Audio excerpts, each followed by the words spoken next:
தியானிக்க போகின்ற வசனம் நீதிமொழிகள் 15ஆம் அதிகாரம் 1ஆம் வசனம். மெதுவான பிரதியுத்தரம் உக்கிரத்தை மாற்றும், கடுஞ்சொற்களோ கோபத்தை எழுப்பும். பிரியமானவர்களே, கணவன் மனைவி உறவுக்கும் குடும்ப ஐக்கியத்திற்கும் ஒருவரோடொருவர் அன்போடு மனம் திறந்து பேசுவது மிகவும் அவசியம். வேதம் சொல்லும் மெதுவான பிரதியுத்தரம் என்பது குடும்பத்திலுள்ள பல சிக்கல்களை நீங்கள் அவிழ்ப்பதற்கு ஏதுவாய் இருக்கும். அநேக குடும்ப உறவுகள் முறிந்து போவதற்கு மனம் திறந்து பேசாதது ஒரு முக்கிய காரணமாகும். அநேக கணவன் மனைவியர் ஒருவருக்கொருவர் அந்நியரை போல நடந்து கொண்டு பல கசப்புகளை மனதிற்குள் அடக்கி வைத்து ஒருவரையொருவர் குற்றஞ்சாட்டி வாழ்கிறார்கள். குடும்பத்தில் முறிவுகள் ஏற்படுவதற்கு இதுவே முக்கிய காரணம். பிரியமானவர்களே, உங்கள் குடும்பத்தில் நீங்கள் எல்லோருடனும் மனம் திறந்து பேசுகிறீர்களா? விசேஷமாக வாழ்க்கை துணையோடு கூட மனம் விட்டு பேசுவதற்கு நேரம் ஒதுக்குகிறீர்களா? அப்படி பேசும்போதுதான் உங்களுடைய வார்த்தைகள் குடும்பத்தில் சமாதானத்தையும் சந்தோஷத்தையும் நிலவச் செய்யும். உங்கள் உள்ளம் கோபம் கொண்டிருந்தாலோ அல்லது எரிச்சல் அடைந்திருந்தாலோ பேசாமல் அமைதியாயிருந்து விடுங்கள்.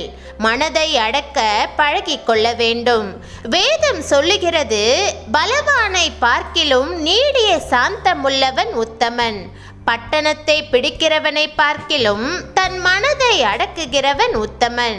சாந்த குணம் ஆவியின் கனிகளில் ஒன்று என்பதை மறந்து போகாதிருங்கள். குடும்ப உறவு மேன்மையாய் விளங்க வேண்டுமென்றால் காதுகளால் கேட்கிறதை வைத்துக்கொண்டு முடிவு எடுக்காமல் நிதானத்துடன் உண்மையை அறிந்து கொள்ள நீங்கள் பிரயாசப்பட வேண்டும். வேதம் சொல்லுகிறது, ஞானிகளின் உதடுகள் அறிவை இறைக்கும். அறிவை உணர்த்தும் வரத்தையும் ஞானத்தை அறிவிக்கும் வரத்தையும் கர்த்தர் உங்களுக்கு வாக்கு பண்ணியிருக்கிறாரே.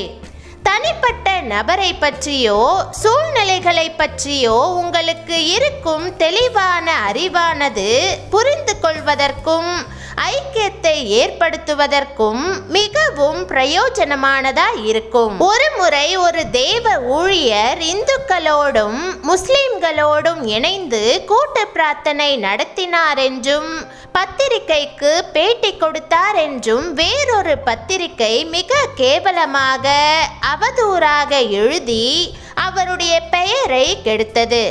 ஆனால் முழுமையான விசாரணையின் போது அந்த குற்றச்சாட்டுகள் எல்லாம் பொய் என்பது தெரிய வந்தது. மற்றவர்களை குற்றப்படுத்துவதற்கு முன்னர் நேரில் சென்று உண்மை நிலையை அறிந்தால் கசப்பான உணர்வுகளுக்கும் விரோதங்களுக்கும் இடம் கொடுக்க வேண்டிய அவசியமிராது. பிரியமானவர்களே, உங்களுடைய வாயின் மொழியால் மகிழ்ச்சி உண்டாகட்டும். உங்களுடைய பேச்சினால் சிநேகிதரை சம்பாதியுங்கள்.